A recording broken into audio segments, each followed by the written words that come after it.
good morning, my YouTube friends. Uh, I love plants. I love when people bring me plants or if I can raise them from seed.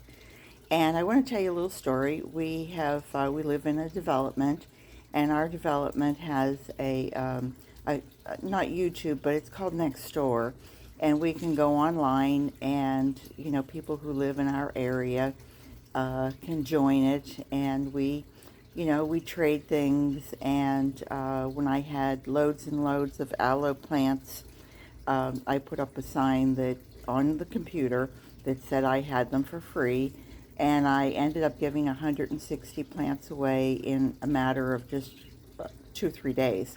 So anyway, Nick is the young man's name. I won't give his last name. It's his privacy. And he is 21. He's about to be 22. And he's into public health. And he's taken a year off school so that he could volunteer at two organic farms, one in North Carolina and one in North Florida. And so he's kind of learning things from the ground up. And he's learning permaculture from the ground up. And so he contacted me, and he follows my YouTube channel, and he follows me on online, and he wanted to know if he could bring me 3 little gifts. And I'm not one to refuse a gift, so I said, absolutely, come ahead. And I, in return, had some things for him that I thought he wouldn't have at his disposal, like worm castings and worm leachate and marigold seeds and just anything else. So he came, and in spite of our lockdowns and shutdowns with COVID, I think we were both social distanced, but he brought me 3 lovely little plants here, and I wanted to show you the 3 plants that he brought. The one in the back here is a moringa plant. It's Moringa Olivera, and it's indigenous. It grows into a tree. It was very pretty. It has a beautiful shape to it, but it's from north of India, Pakistan, and Nepal, and yet I've heard people from Puerto Rico and Jamaica and really all over are contacting me to say that they have it growing. You can eat the leaves. It has little seeds that come out, and they come out on like a long, almost like a long pea pod or bean pod. And you can open it up, and you can use those seeds. The leaves are edible, either fresh or steamed, but the seeds, I think you're supposed to cook them. The bark, the roots, the whole thing is not only, it's I don't want to say it's edible in that form, but it is medicinal, and it can be used for all sorts of things. So I'm looking forward to this. It's supposed to be a really good anti-inflammatory, which, if you know me, you know I have Crohn's disease, so I'm always looking for something that's anti-inflammatory. It's also known as a drumstick plant or a horseradish tree, because that's how the bark tastes. So apparently somebody's been eating the bark as well. So that's the first one. Now the second one is a Brazilian spinach, and that grows, I think, more into a little low ground cover, more like mounds of spinach. And this has that kind of roughly leaf. And as Vic said, he said it's the Popeye of spinaches, which I thought was very cute, because I don't know if he remembers who Popeye was or if he was just told who Popeye is. And but anyway, he said it's really good. It's a fast grower. It grows really well. It is good it's good for your eyes. It has carotenoid, that's the word, which is vitamin A, so it's supposed to be very good for your eyes. It has vitamins B and C and iron and calcium.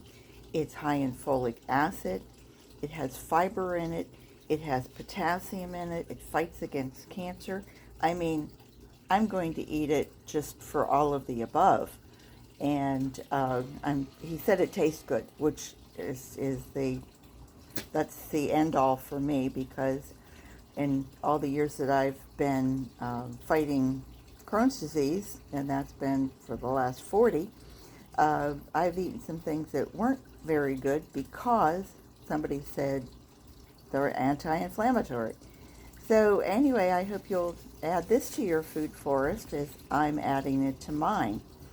And then the third and final, and this is a pigeon pea, and it's also known as Angola pea or agunco pea. They also call it ARHAR, arhar. Sounds like arhar. And pigeon peas are really very good.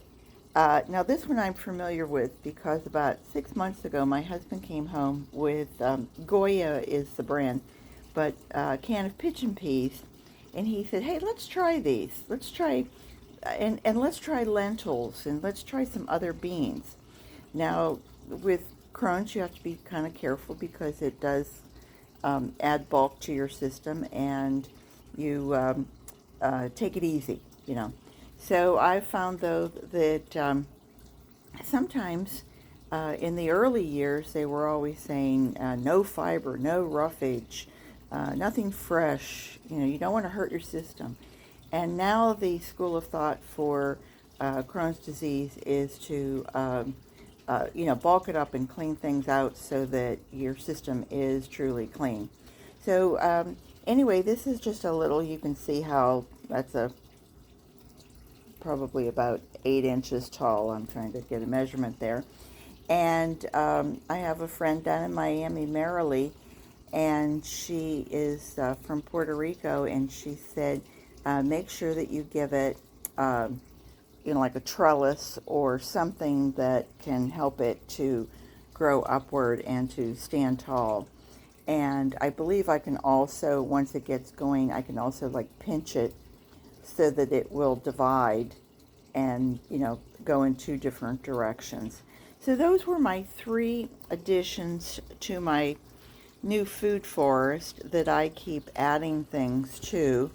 And I hope you guys will give it a look-see and give it a try maybe, and see if it would be something that you might like to add to your garden and to your food forest, because I think it's a great idea to grow things that are pretty and at the same time they're edible, and not only edible but also high in nutrition and good for you. So garden what you've got. I hope you get out today. I hope you like my channel, and I hope you'll subscribe, of course, and that you'll ring the notification bell.